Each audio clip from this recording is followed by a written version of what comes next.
Ever feel like the battlefield's a game of chess, but like played in the dark? Mm, That's where good intel comes in, right? right. It's about, you know, flipping on the lights even for a second so you can make that winning move. And that's why we're diving deep into ADP 2 Lie, Chapter 4. Yeah, your playbook for how the Army turns information into, well, actionable intelligence. And we're not just talking about like memorizing terms. It's about how to use these tools and processes you have available to really get that edge. It's about connecting the dots. Kind like relying on one source is like going through a maze with only a flashlight you only see right in front of you. You miss the big picture. Exactly. Right. That's the great thing about all source intelligence, like comparing a single lens camera to one with multiple lenses, Okay, each capturing a different perspective. I see what you mean. Imagine only using, say, satellite imagery for analysis. You'd miss details that human could give you, like local feelings or enemy morale. Okay, all source it is. But let's break it down. Hument, SIGINT, JOINT. A lot to remember.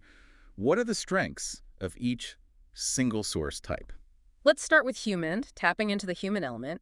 Think back to the invasion of Iraq, 2003, a key to early success. Human from Iraqis themselves, who, well, weren't happy with Saddam. So not just like questioning soldiers, but understanding the social and cultural side too. Precisely. And that has challenges. You need human collectors who can, build trust, spot reliable sources, and work within cultural lines, all while following the rules and being ethical. Sounds like serious skill. Mhm. And training. Absolutely. Now, on to SIGINT intercepting enemy communications. This has changed so much. World War II, it was cracking codes. Remember Enigma? Vaguely, yeah, from history. Sounds like SIGINT needs a special skill set, almost like code breaking, puzzle solving. You're right. But it's also having the tech to even get those communications. Today, we're talking radio, satellite signals, even, internet traffic. Digital eavesdropping, but huge. And speaking of tech, there's GOET, satellite pictures, maps, terrain. GeoNT is all about that physical battlefield. Say you're planning in a dense forest. GeoInt helps you find enemy hiding spots, the best routes for troops, even if the terrain's good for your vehicles. Like a bird's eye view, but with analysis to predict enemy moves and use the terrain for your advantage. Amazing. Exactly. And it's not just what's on top. Advanced GeoInt can even spot underground bunkers or tunnels. Seeing through the ground. Okay, so HUMINT, SIGINT, and JOINT. What about OSINT? It's everywhere these days. And for good reason. OSINT's more and more important. Think about it. The enemy uses the same public info we do. Social media, news, maybe even online forums. So not just browsing Twitter, but having techniques to get intel from all that public information. How do you even start with all that data? That's where OSINT analysts come in. They have special tools and techniques to watch online activity, track trends, and spot potential threats. Like, say there's a sudden increase in online chatter about a location. Could be a target. Or enemy forces gathering. You got it. And that kind of info, combined with other intel, helps create that complete picture of what the enemy's thinking, what they can do. It's all connected, isn't it? Yeah. Okay, so we've got HUMINT, SIGINT, JOINT, and OSINT. What other single-source disciplines should we know about? Now we're getting into the specialized stuff, like MASINT, measurement and signature intelligence. This one's pretty technical. MASINT. Okay, yeah, you're gonna have to break that one down. Sounds like a spy movie or something. Think of it like using sensors to pick up on stuff you can't just see, radar signatures, chemical traces, even like changes in the Earth's magnetic field. They all can give us clues about what the enemy's up to. So say they're hiding a bunch of tanks in a forest. MASINT might pick up on like heat signatures or the, what do you call it, the electromagnetic whatever from their gear. Exactly. Or imagine they're using chemical weapons. Mason can help figure out what they used, where it's going, even give our guys a heads up. Like a sixth sense, picking up on stuff we totally miss otherwise. Yeah, that's a good way to put it. Then there's Techgent. Getting up close and personal with the enemy's toys. Weapons, vehicles, comms, you name it. So like a modern Sherlock Holmes. Yeah. But instead of a magnifying glass, it's all high-tech gadgets. Exactly. And just like Sherlock, a good attention analyst can look at a piece of enemy equipment and tell you a ton about it. What it can do, what it can't do, even where it was made. That'd be huge for figuring out how to beat it, right? Or finding weak spots. For sure. Think about the Battle of 73 Easting back in the Gulf War. One reason the U.S. forces were so effective against the Iraqi tanks was because they knew those tanks inside and out thanks to Techint. Wow, that's wild. So Techen isn't just about now, it's about figuring out what they might have in the future, too. Exactly. Okay, now let's switch gears to CI. Counterintelligence, protecting our own secrets. Think of it as defense on the intelligence battlefield. Right, because if they know what we know, we're in trouble no matter how much intel we gather ourselves. Exactly. CI is about finding and stopping enemy intelligence operations, spying, sabotage, even those fake news campaigns. So you got to be like a detective in your own ranks, always looking over your shoulder. You got it. It's about being vigilant, knowing that there could be threats from within, and making sure sensitive info doesn't end up in the wrong hands. Even little leaks can have big consequences. This is fascinating stuff.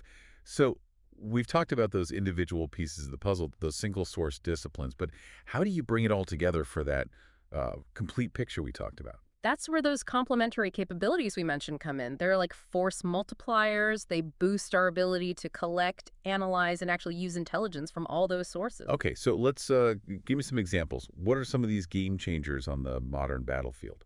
Well, there's biometrics-enabled intelligence, BEI, fingerprints, facial recognition, even iris scans. These tools let us ID people fast, even in the middle of chaos. I bet that's crazy useful when you've got regular people mixed in with enemy fighters. Exactly. It can stop us from firing on our own guys, spot threats hiding in plain sight, even track down high-value targets. And it's not just about catching the bad guys. BEI can also verify who refugees are, so the right people get help. It's amazing how much tech is changing how we fight wars. Speaking of, you mentioned cyber-enabled intelligence before. What's cyber's role in all of this? Cyber is becoming absolutely essential for gathering and analyzing intel.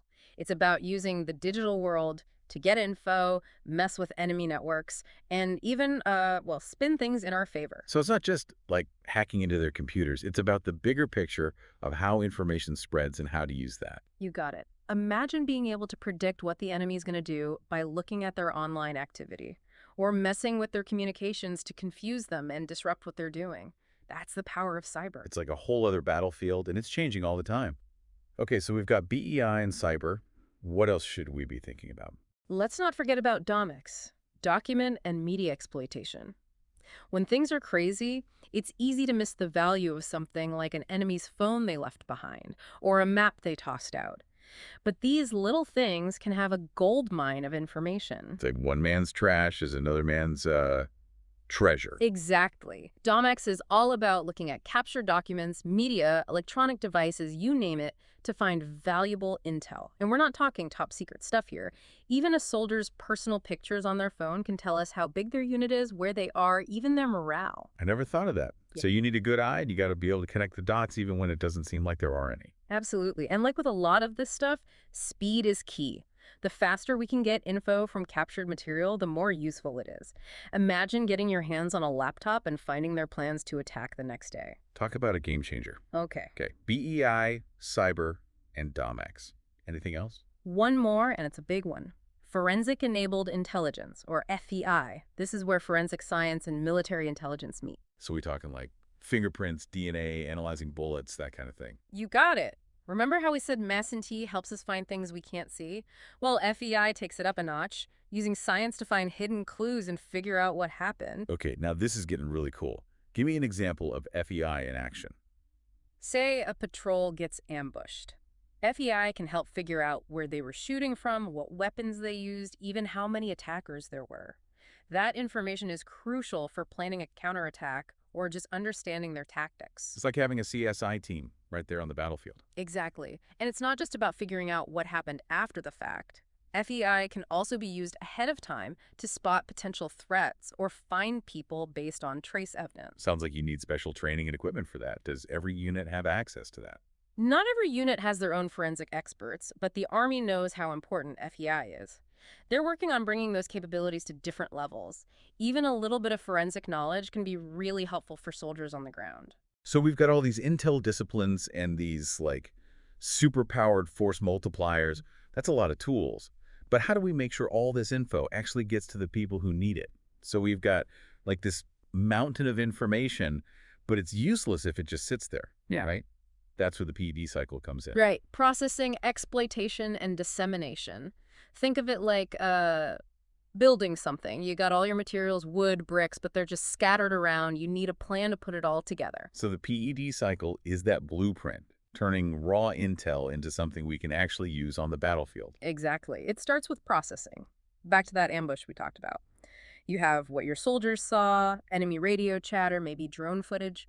Processing is taking all that and making sense of it. Organizing it, like separating the good pieces of wood from the scraps. Right. Filtering out what's useless, translating languages, making sure the data is in the right format, getting it ready for, well, exploitation. That's where the analysts come in, connecting the dots, figuring out what it all means. Exactly. This is where it gets interesting. Analysts take that processed intel and really dig in, looking for patterns, trends, trying to get one step ahead of the enemy. They might use special software, talk to experts, even run simulations. Like detectives, but with way higher stakes. For sure. And they need that same big picture thinking, connecting clues, knowing what's real and what's not. Because remember, the enemy wants to trick us, mislead us. Makes you realize how important it is to really think critically. Absolutely. Now, even the best analysis is worthless if it doesn't get to the right people. So we have dissemination. Getting that intel to those people who need it, like yesterday, right? Exactly. Mhm. This completes the cycle. The analysis is put into reports, briefings, alerts, and sent to commanders and troops. So it's not just putting it out there, it's making sure it fits what each person needs. You got it. A platoon leader needs different info than a general. Dissemination is about giving the right info to the right people at the right time in a way they can understand and use. Sounds like a well-oiled machine when it all works. Ideally, yes, but, things are messy. Information gaps, not enough time, just the fog of war. But knowing the PED cycle helps you deal with that and make better choices on the ground. So what's the takeaway for our listeners, especially those in the field dealing with this stuff right now? Everyone plays a part in intelligence. You don't have to be an officer to contribute. Pay attention. If something seems off, report it. Ask questions. Share what you know. You never know what little detail could be crucial, even save lives. Powerful stuff. Every soldier can be a valuable source of intelligence. Exactly. Trust your gut and never stop learning. The world of intelligence never sits still. New tech, new threats, new opportunities, it's always changing. How can our listeners stay ahead of the game, keep their skills sharp? Training, for sure. Read what's out there, talk to your peers, and never be afraid to ask questions. The more you know, the better you'll be out there. This has been a really in-depth look. We talk about specific types of intelligence and those game-changing capabilities shaping how wars are fought. But the big lesson is knowledge is power. And with military intelligence, that power can decide everything. So to everyone listening, stay aware, stay informed, and stay one step ahead. And remember, the more you know, the safer you are. Thanks for joining us for this deep dive into all-source intelligence.